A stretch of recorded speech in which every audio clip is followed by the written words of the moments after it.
Now, midwives have called for women to be given targets for how much they should weigh during pregnancy.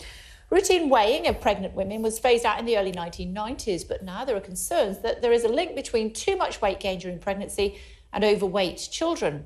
Joining us from Burgess Hill is Alexandra McCabe from FittaMamma and former midwife and author Clare Byam-Cook, who joins us from Thurleston. Hello to you, ladies. Clare, to you first of all, what do you think? Well, I'm delighted they're going to reintroduce weighing. We always used to do it prior to the 90s, and for a very good reason, that weight gain during pregnancy is quite an indication as to how healthy the mother is, how her pregnancy is going to progress, labour, and the effect on the children. So it is quite important to give the mother the information if she's gaining too much or too little weight. Alexandra? Well, we would agree insofar as that the most important thing has always got to be the health of the mother and child, and any way for a midwife to be empowered to be able to deliver that message is important, and to be able to start those conversations in a way that supports the mother and empowers her to be able to make healthy, active choices. Claire, what do you think about these findings? I mean, my son was born in the early 1990s, so I was weighed every time I went. I put on 3.5 stone. I looked like a galleon in full sail. But you know, I lost it all 6 weeks later, and my son is healthy and happy. So, you know, this survey doesn't apply to me, and I'm sure that many women are at home watching the TV agreeing with me. Well, absolutely. And of course, there are always exceptions, and you can gain quite a lot of weight in pregnancy without it being harmful. I think what we need to do is to give the mothers guidelines so that if you're way above or way below the guidelines, you are at least aware that it might cause a problem. Not necessarily that it will, but a lot of women, when they get pregnant, they just think, oh, at long last, I can wear loose clothing, gain weight. And a lot of them are unaware of the fact that it could have long-term implications on their babies. So even if your children are fine, and I'm sure they always will be, some children, if the mothers overeat to a very large extent, will themselves then have problems with weight issues when they get older. Alexandra, of course, it's not necessarily just about overeating, is it? Women putting on weight when they're pregnant. Is it more? How important is it, I should say, to exercise while you're pregnant? Oh, well, we think, and supported by all research and by the NHS and by RCOG, that all pregnant women, unless they've been specifically told by their medical professionals not to be active, so if they've had to be put on bed rest, should be doing a minimum of 30 minutes of physical activity every single day, be that walking, raising your heart rate that way if you weren't particularly physically active before you became pregnant, or maintaining your exercise routine as if you were already physically active to the point where as long as you still feel comfortable and safe and supported, which is what we're here for, is to encourage you to be totally aware, sure in your decision that being active is both good for you and the health of your child as you progress through your pregnancy, and then you go into labour prepared for what's going to be a very physically demanding experience as well. So we would always advise you couple eating healthy, nutrient-dense foods with physical activity, and just maintaining that healthy outlook through your pregnancy. Yeah, Claire, I mean, it's called labour for a reason, isn't it? How many women have you found actually go into the process of giving birth, childbirth, without actually being prepared for it, by not being, fit and well enough? Well, I think nowadays a lot.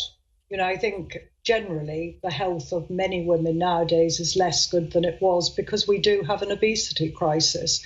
And I think a lot of women, like men, take too little exercise, they're overweight, they're not eating the right foods, and all of that can impact on their labour. So, one doesn't want to be sort of dictatorial and imply that even just one extra biscuit will be disastrous. But I just think, a lot of women, when they get pregnant, they aren't aware of these things, and it's at their antenatal classes and sessions that they should be told what foods are safe to eat, what foods to avoid when they're drinking alcohol, smoking. There are lots of things that, you know, the average woman won't necessarily realise the impact it might have on her baby. So, you know, we can all have a drink and do things and say, well, it didn't harm my baby, but we should give the information, and then the mother at least can make her own decisions. Yeah, fitness is not necessarily the key to an easier birth, though, is it, Alexandra? I mean, you know, I was doing a step class with my son the day he was due. It still took him another 2 weeks to come along. And then I was in labour for 3 days. So it doesn't necessarily help, does it? It's not a guarantee, but you don't know what it would have been like if you hadn't been in your step class. Might still be pregnant. Yeah, just growing a full toddler. However, exercise is recommended for your health throughout your pregnancy, to build up, to make sure you keep your stamina going for labour. But it's got rafts of benefits beyond. You've got your being in control of some of there's so many physical changes, but being able to be in control of some of that and how you feel about it. Exercise is not only physically beneficial, but also benefits your mental well-being as well, and will also help you with your recovery, your postnatal recovery as well, and not just about how quickly you can return to being physically active, though obviously that is important for a lot of people, especially if they value being active, even pre-pregnancy. But it's also your strength of.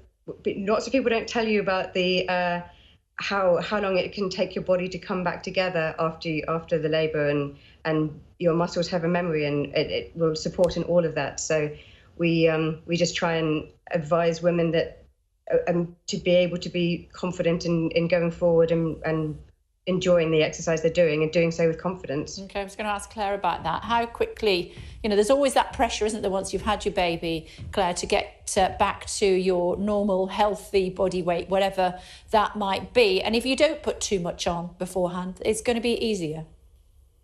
It is, exactly. And, breastfeeding is my main specialist subject. And a lot of people say, well, when you're breastfeeding, that isn't the time to diet and try and get your figure back. And that's absolutely correct.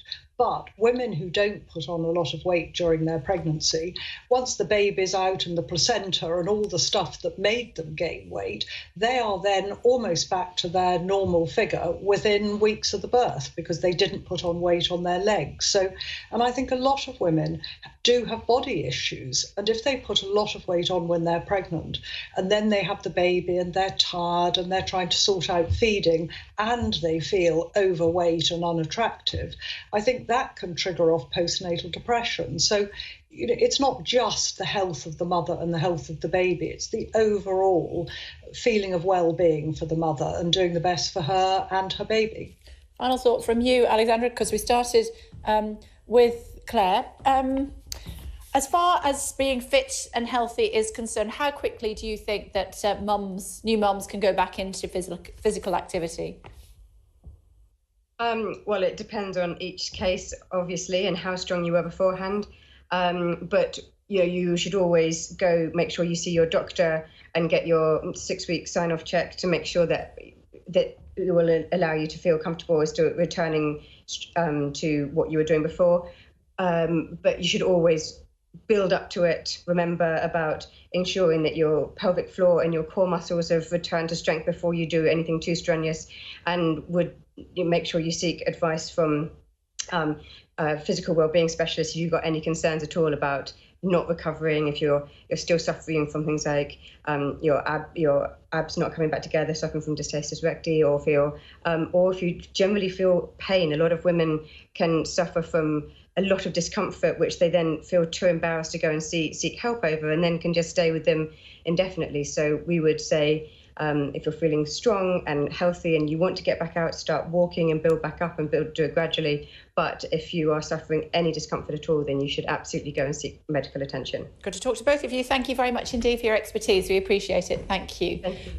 What do you think about women being weighed during pregnancy? Do you think it's a good idea so that they can keep on track, don't put on too much weight, and can get back to a normal body weight afterwards? Or do you think, actually, you're pregnant, you should do what you want to do for the benefit of you and your baby, your unborn baby, sort it out after that? Let me know if you would like to. You can tweet me directly at Kay Burley. Now,